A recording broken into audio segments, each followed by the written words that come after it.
Bonjour. Où que vous soyez, mes amis, que la paix soit avec vous.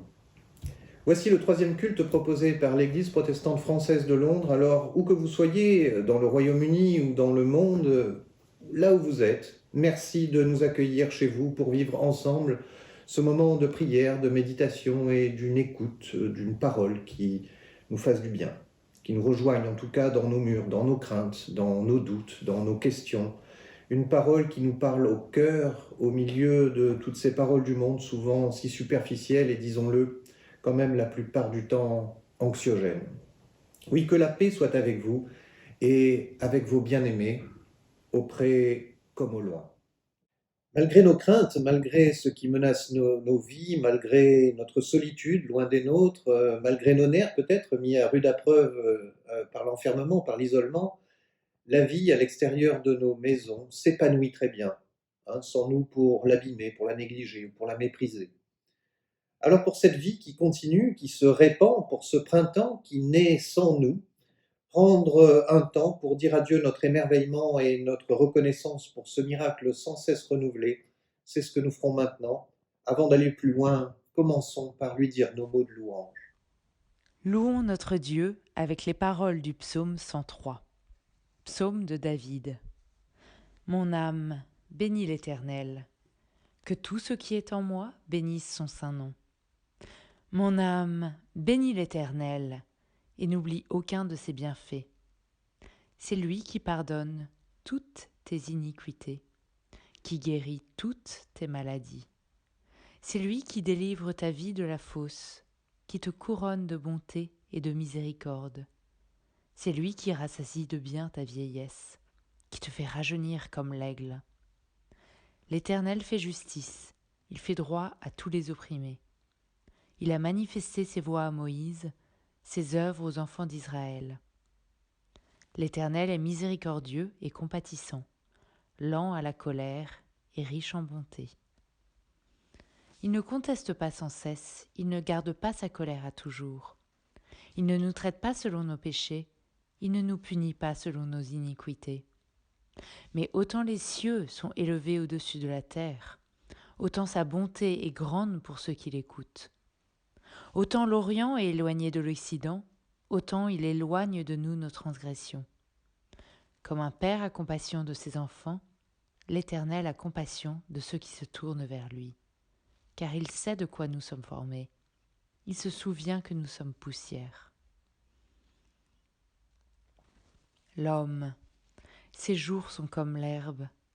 Il fleurit comme la fleur des champs. Lorsqu'un vent passe sur elle, elle n'est plus, et le lieu qu'elle occupait ne la reconnaît plus. Mais la bonté de l'Éternel dure à jamais pour ceux qui l'écoutent, et sa miséricorde pour les enfants de leurs enfants, pour ceux qui gardent son alliance et se souviennent de ses commandements afin de les accomplir. L'Éternel a établi son trône dans les cieux, et son règne domine sur toutes choses. Bénissez l'Éternel, vous, ses anges, qui êtes puissants en force et qui exécutez ses ordres en obéissant à la voix de sa parole. Bénissez l'Éternel, vous, toutes ses armées, qui êtes ses serviteurs et qui faites sa volonté. Bénissez l'Éternel, vous, toutes ses œuvres, dans tous les lieux de sa domination. Mon âme bénit l'Éternel. Amen.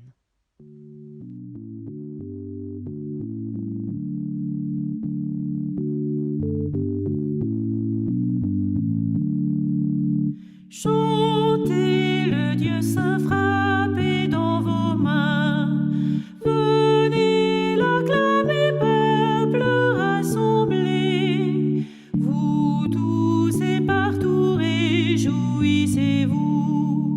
C'est le Dieu vivant, c'est le Tout-Puissant, le grand roi qui fait sentir en effet sa force au travers de tout l'univers. Il nous a fait voir quel est son pouvoir. Tout doit s'incliner sous sa volonté, et ses ennemis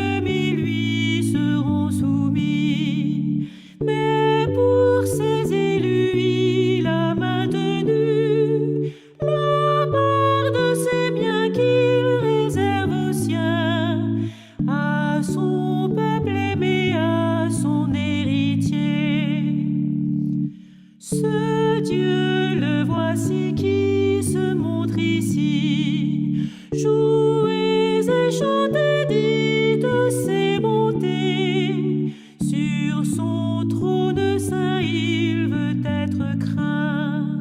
C'est lui le vrai Dieu qui règne en tout lieu, le Dieu tout-puissant dont la main s'étend comme un bouclier sur le monde entier. Prions. Éternel notre Dieu, plus cette crise qui nous touche, chacun et chacune, dure dans le temps, plus j'avance dans la peur panique devant cette incroyable découverte que je suis mortel. Merci pour ce rappel qui me remet à ma place. Plus la pandémie progresse encore autour de moi et me murmure chaque jour combien je suis fragile et vulnérable, petit et si éphémère, plus j'ai besoin de m'approcher de toi pour te confier ces craintes qui m'agitent. Merci, mon Dieu, pour la vie. Merci et pardon. Merci et pardon pour ce qui me fut donné et que je n'ai même pas vu. Merci et pardon pour la fleur qui s'est ouverte à mes côtés et que je n'ai pas regardée. Merci et pardon pour ce frère qui m'attendait et que je n'ai pas osé aimer. Merci et pardon pour ce Dieu qui m'a cherché et que je n'ai pas su trouver. Oui, merci et pardon. Le Baal Shem Tov, fondateur d'un mouvement de réveil dans le judaïsme, disait « Ce n'est pas de l'humilité que de s'abaisser beaucoup trop et d'oublier que l'homme est à même de faire descendre la bénédiction par sa parole et par son attitude. Le plus grand mal, c'est d'oublier que tu es fils de roi. Sais-tu qu'aujourd'hui tu es enfant de Dieu, de la miséricorde et de l'adoption? Tu es héritier de la promesse, de la libération. Tu es aimé tel que tu es parce que Dieu est pardon. Alors va avec la force que tu as, vis, aime, crois et deviens source de bénédiction à ton tour. Amen.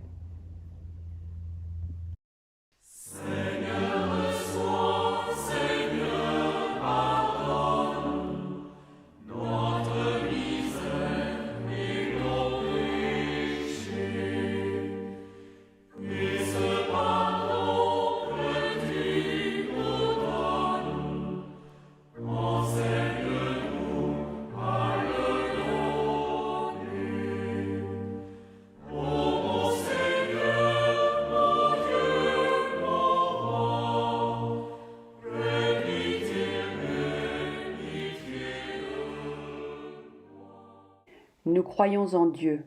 Malgré son silence et son secret, nous croyons qu'il est vivant.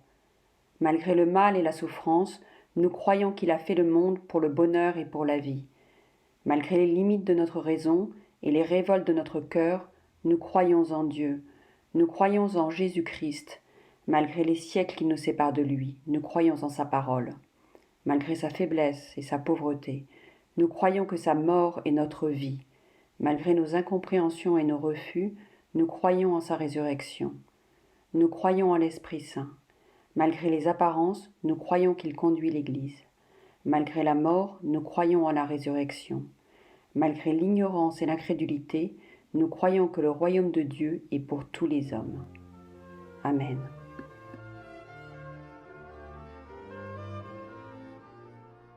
Et nous lirons aujourd'hui dans Samuel 2 et Matthieu 21. Le roi marcha avec ses gens sur Jérusalem contre les Jébusiens, habitants du pays. Ils dirent à David, « Tu n'entreras point ici, car les aveugles même et les boiteux te repousseront. » Ce qui voulait dire, « David n'entrera point ici. » Mais David s'empara de la forteresse de Sion, c'est la cité de David. David avait dit en ce jour, « Quiconque battra les Jébusiens et atteindra le Canaan, quiconque frappera ces boiteux et ces aveugles, qui sont les ennemis de David. » C'est pourquoi l'on dit, l'aveugle et le boiteux n'entreront point dans la maison. David s'établit dans la forteresse qu'il appela Cité de David. Il fit de tous côtés des constructions. David devenait de plus en plus grand, et l'Éternel, le Dieu des armées, était avec lui. Les disciples amenèrent l'ânesse et son petit et posèrent sur eux leurs manteaux, et Jésus s'assit dessus. Une grande foule de gens étendirent leurs manteaux sur le chemin. D'autres coupèrent des branches aux arbres et en jonchèrent le chemin.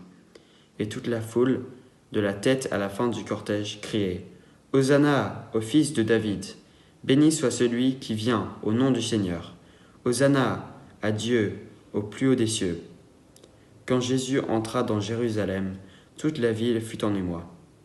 Partout on demandait « Qui est-ce » Et la foule qui l'accompagnait répondait « C'est Jésus, le prophète, de Nazareth en Galilée. »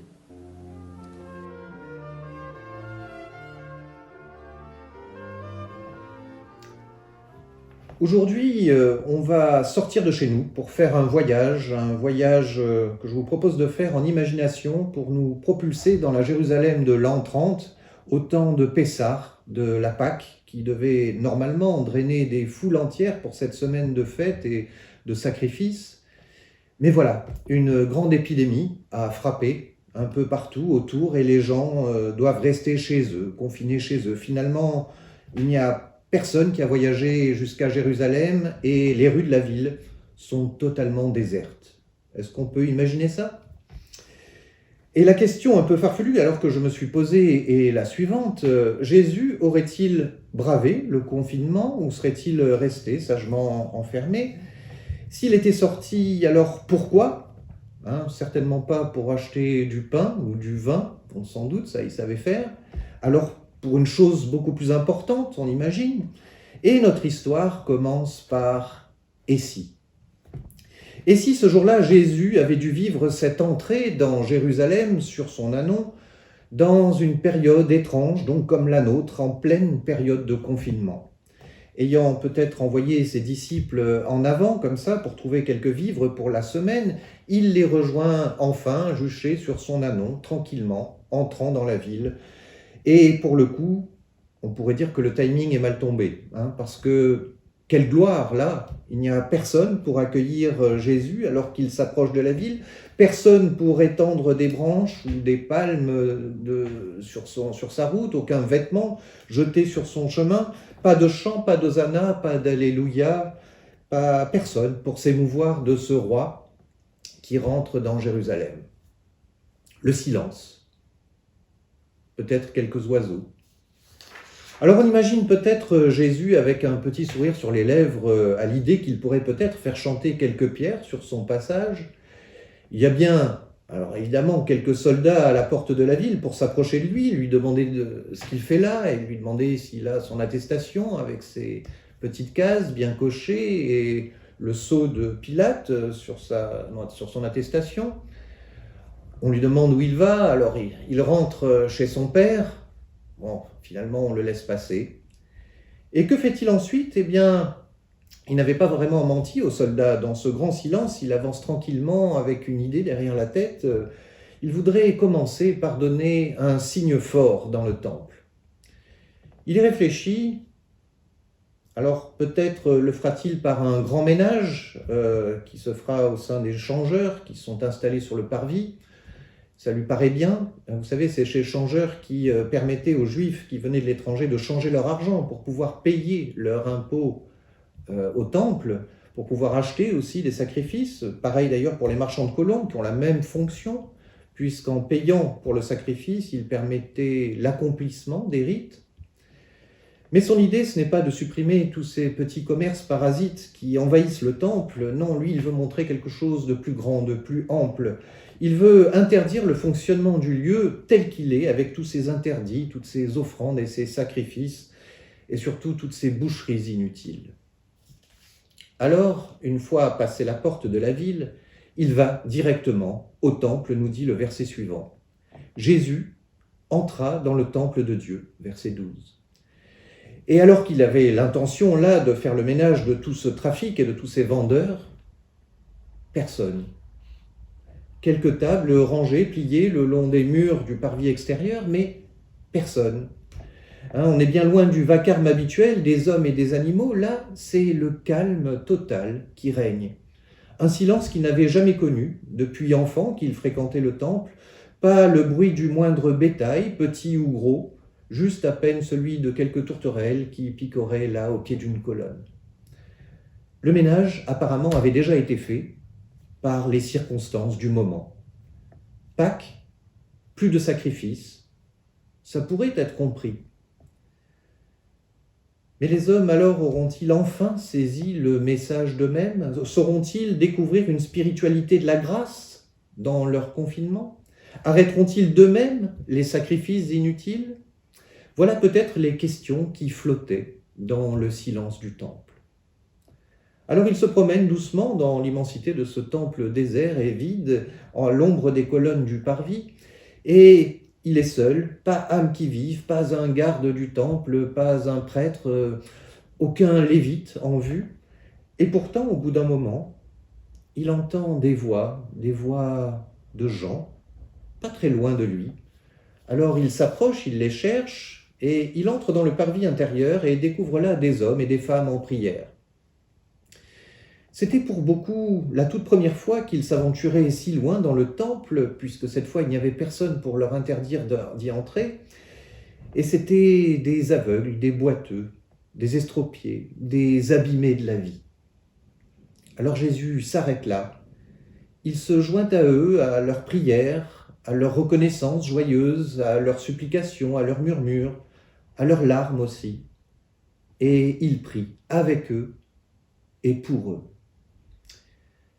Et après ce long moment assez intense de communion, alors qu'ils se lèvent pour sortir du parvis des femmes, eux, tous intrigués, évidemment, le suivre, s'approchent de lui, l'interrogent, lui parlent, et lui, il les guérit.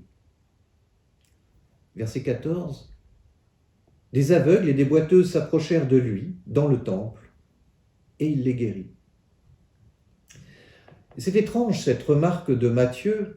En lisant un peu vite, on pourrait croire qu'il s'agit là juste de la reprise du leitmotiv de la guérison universelle qui parcourt l'Évangile. Jésus est le Messie dont Ésaïe disait qu'il se manifesterait entre autres par des guérisons. Mais Matthieu se limite à 2 guérisons essentielles, voir et marcher. Et on peut se demander s'il ne nous amène pas, sans le citer, au passage du livre de Samuel que nous avons lu, le roi et ses hommes marchèrent contre le Jébusite. On dit à David, tu n'entreras pas ici parce que les aveugles même et les boiteux te repousseront. C'était pour dire, David n'entrera pas. Mais David entre dans Jérusalem et du temple sont désormais exclus boiteux et aveugles.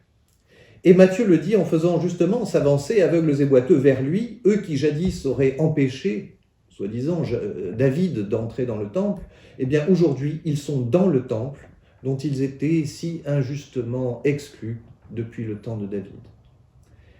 Et pour la bonne cause, alors Jésus transgresse les interdits religieux, comme apparemment les consignes sanitaires de distance sociale d'ailleurs, et il les guérit, là, dans le temple, peut-être à l'intérieur du lieu saint. Quand il lit ça, le lecteur de Matthieu entend alors que Jésus est là, non pour exclure, mais bien pour restaurer l'homme dans sa dignité, dans son intégrité, pour réconcilier l'homme avec Dieu, avec les autres, avec lui-même.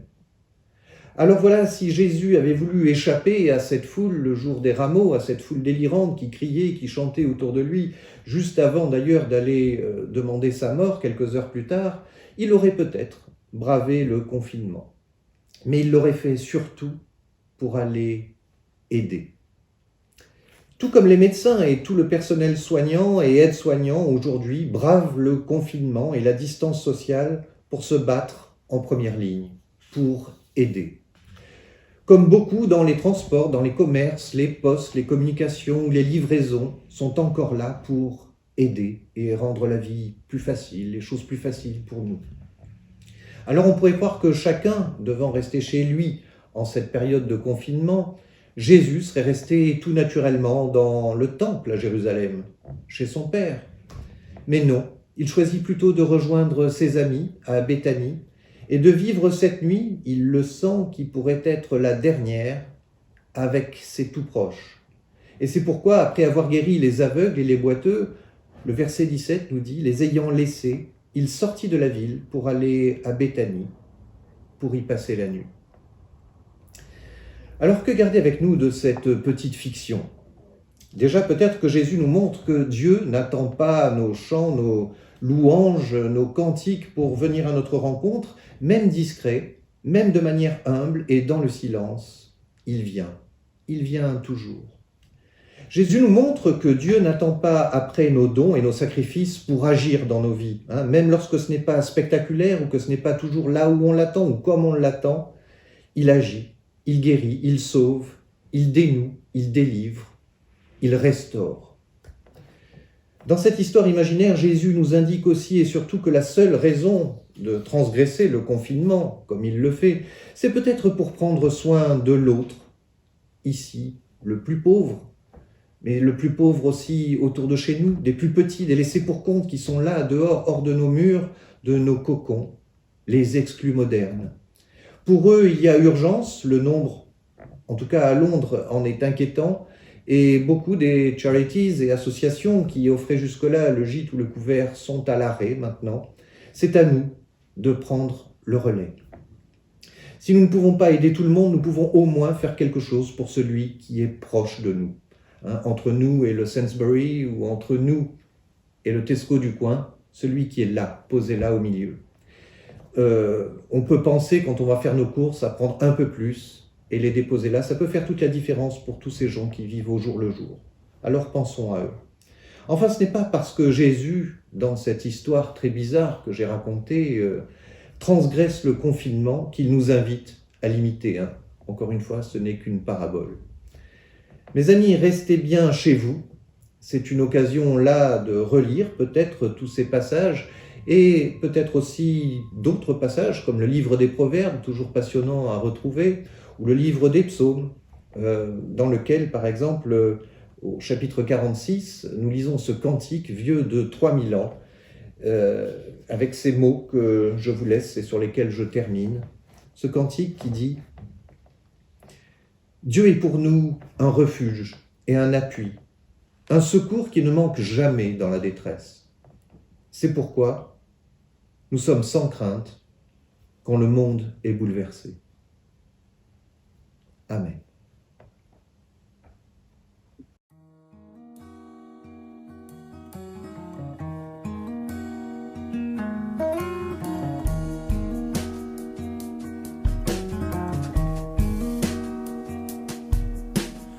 Oh, prends mon âme, prends-la, Seigneur, et que ta flamme brûle en mon cœur,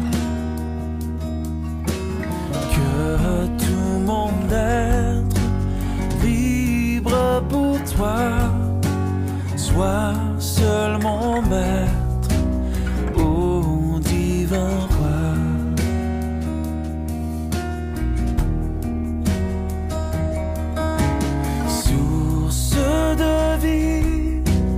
De paix, d'amour, vers toi je crie, la nuit, le jour, entends ma plainte, sois mon soutien, calme ma crainte, toi mon seul bien.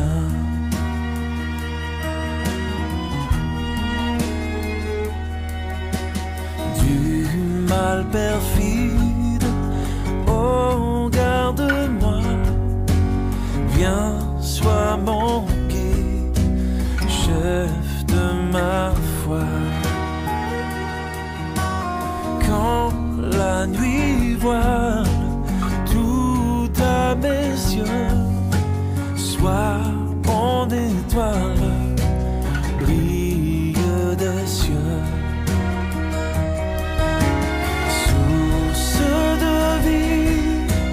De paix, d'amour, vers toi je crie, la nuit, le jour, entends ma plainte, sois mon soutien, calme ma crainte, toi mon seul bien.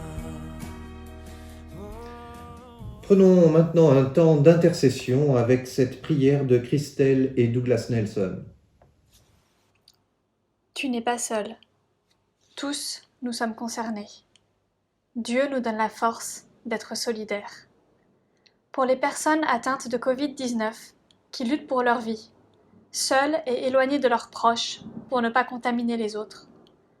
Pour les professionnels de santé qui se mettent en danger et parfois donnent leur vie pour soigner les corps souffrants de notre humanité. Pour les personnes âgées confinées dans les EHPAD et maisons de retraite qui craignent de ne plus revoir leur famille. Pour le personnel des établissements qui accueillent les personnes âgées et handicapées et s'exposent pour les soigner et les protéger. Pour les personnes dont la santé est fragile et craignent de sortir pour acheter les produits de première nécessité. Pour les propriétaires de petites entreprises obligés de fermer leurs portes, peut-être définitivement. Pour le personnel des grandes surfaces et les livreurs exposés à longueur de journée. Pour les prisonniers, pour qui la peur pour les proches s'ajoute à la privation de liberté. Pour leurs gardiens soumis à une pression accrue. Pour les réfugiés et les sans-papiers, sans sécurité d'aucune sorte, confrontés à ce chaos supplémentaire. Pour les militants, les bénévoles des associations caritatives, de plus en plus démunis mais persistants dans la lutte pour la dignité humaine. Pour les parents isolés, surmenés et en précarité accrue, les familles sous tension en raison du confinement. Pour les journalistes, qui continuent à nous informer en travaillant dans des conditions difficiles. Pour les parents de nouveau-nés, impatients de pouvoir partager leur joie avec leurs familles et amis. Pour les auteurs, artistes, musiciens, conférenciers et tous les intermittents du spectacle dont les moyens de subsistance s'effondrent. Pour chacun de nous, dont l'inquiétude grandit à l'idée de perdre un être cher, alors que tout rassemblement est proscrit. Non, tu n'es pas seul. Tous, nous sommes concernés. Dieu nous donne la force d'être solidaires. C'est pour eux tous et ces situations que nous avons déposées devant toi que nous te disons en chantant cette prière que Jésus a laissée à ses disciples. Notre Père qui es aux cieux, que ton nom soit sanctifié, que ton règne vienne, que ta volonté soit faite sur la terre comme au ciel. Donne-nous aujourd'hui notre pain de ce jour.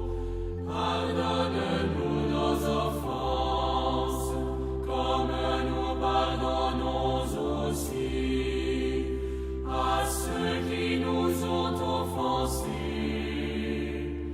Et ne nous laisse pas entrer en tentation, mais délivre-nous du mal. Car c'est à toi qu'appartiennent le règne, la puissance et la gloire pour les siècles des siècles. Amen.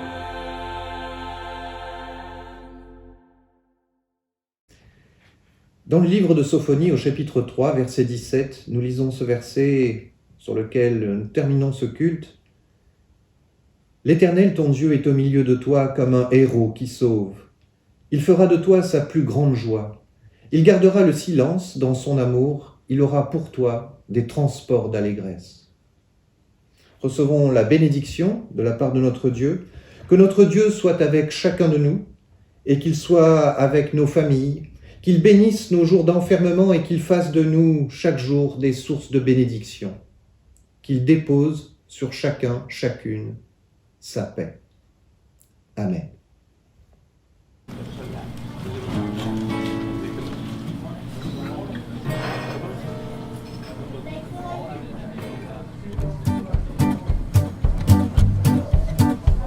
Auquel ami fidèle et tendre nous avons en Jésus-Christ, toujours prêt à nous entendre, à répondre à notre cri. Il connaît nos défaillances, nos chutes de chaque jour, sévère en ses exigences. Il est riche en son amour. Wow, oh, oh, wow, oh, oh, wow, wow, oh, wow, oh, oh, oh, oh, wow, oh, oh, wow, wow. Oh, quel ami fidèle et tendre nous avons en Jésus-Christ, toujours prêt à nous apprendre à vaincre en comptant sur lui.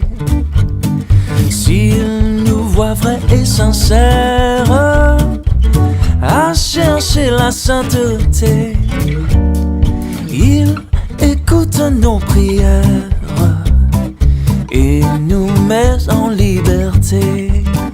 Oh, oh, oh, oh, oh, oh, oh, oh, oh, oh, oh. Whoa, oh, oh, oh, oh, whoa, oh, oh, whoa, whoa, go Jimmy.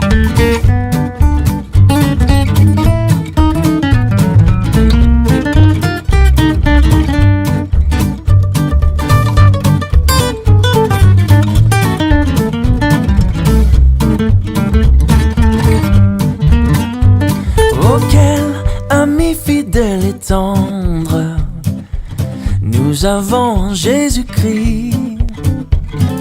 Bientôt il viendra nous prendre pour être au ciel avec lui.